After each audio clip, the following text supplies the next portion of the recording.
Hi there. In this video, I'm going to walk you through how to create and send your appointment requests for parent-teacher conferences using Google Forms. So the first thing you want to do, I have templates already created for you in Google Forms that you just need to make a couple of adjustments to. So the first thing is that you're going to click on this link here to open up that template and make a copy. So I'm going to click on the link and select it. And then it's going to ask me if I want to make a copy. Yes, I do. Now, I want you to note that this has 15-minute appointment increments. So for those of you in middle school, if you are doing appointment slots for only 10 minutes so that you're able to meet with your entire pod of parents, you may need more time slots available. So I also have a template here for 10-minute increments. But if you're elementary, then you're better off using the 15-minute increments because that'll give you just a little bit more wiggle room. Even if you don't stay in the conference for the full 15 minutes, at least it gives you time to exit one and have a few minutes before the next one begins. So this 15-minute increment one, better for elementary. This one here, that's 10-minute increments, 10-minute time slots. That one is better for middle school where there's going to be more conferences because more parents in each pod.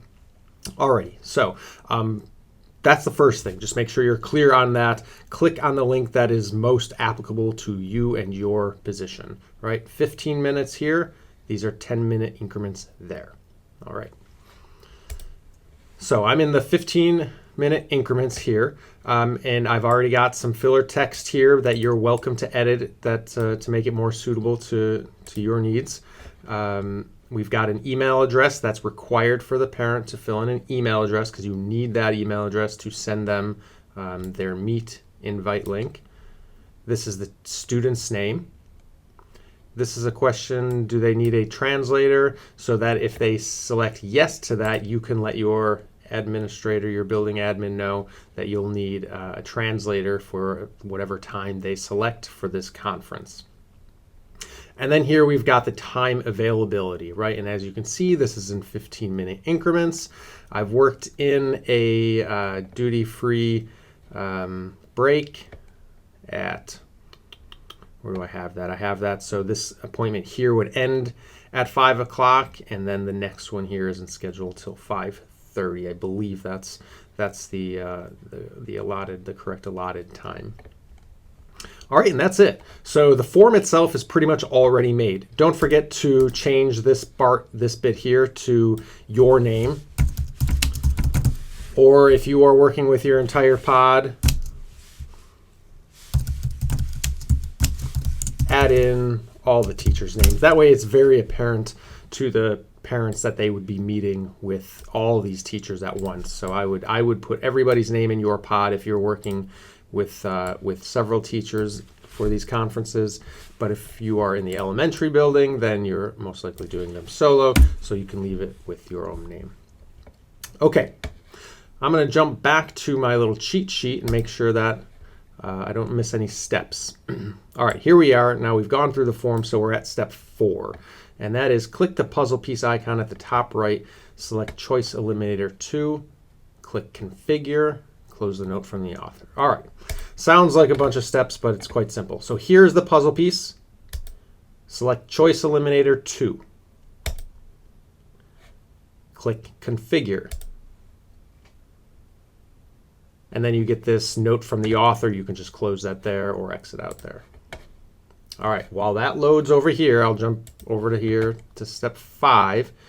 The small sidebar appears at the bottom right of the screen.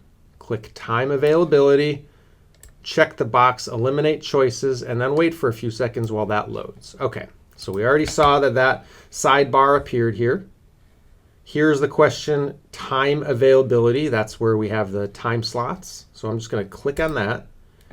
And then I'm going to check the box, Eliminate Choices, and then it says wait for about 10 seconds while it loads. So I'm clicking that. You can see it's working, it's creating.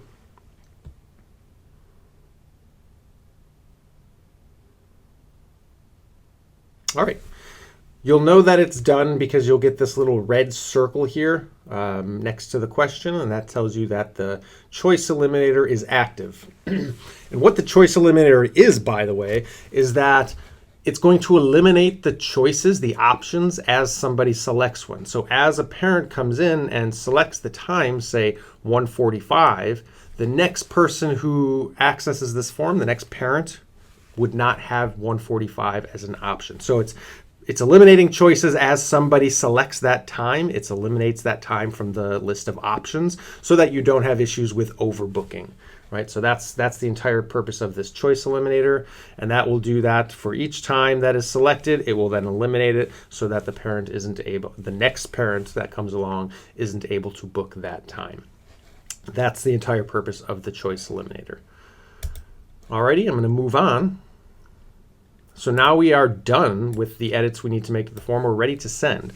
So we have the little red circle next to the question that tells you that the eliminator is active. Perfect. We already checked that. Now we're going to click the send button at the top right of the screen, click the link icon, and select copy. So we're done. We're ready to send this to our parents. We're going to click send, and then we're going to select the link icon. So that's the link icon. And there's the link to this form. All you need to do is click copy.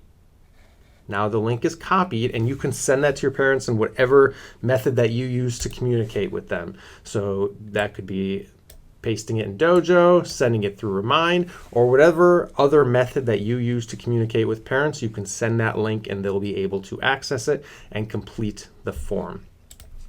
I just want to point out before you send it, right, I do have these settings such that it collects email addresses.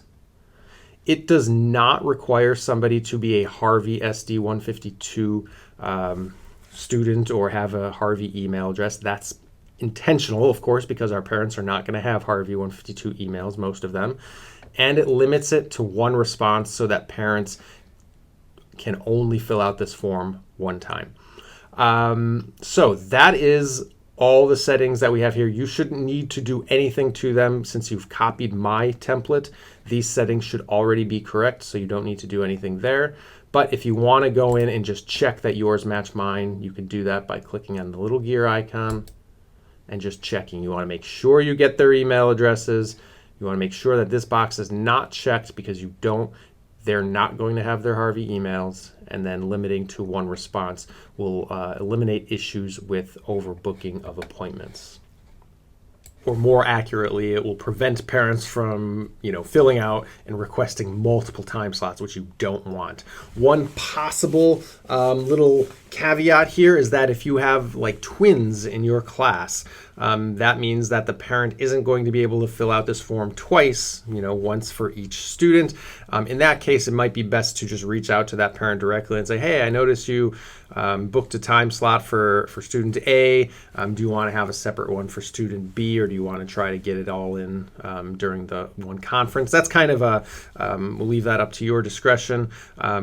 But I think it's worth still leaving that limit of one response checked so that you don't have parents booking multiple times, because that's a bigger problem than those few instances perhaps of twins being in the same grade. So I would recommend keeping that checked. All right, that's it for the settings. Your form is now ready to be sent out to the parents.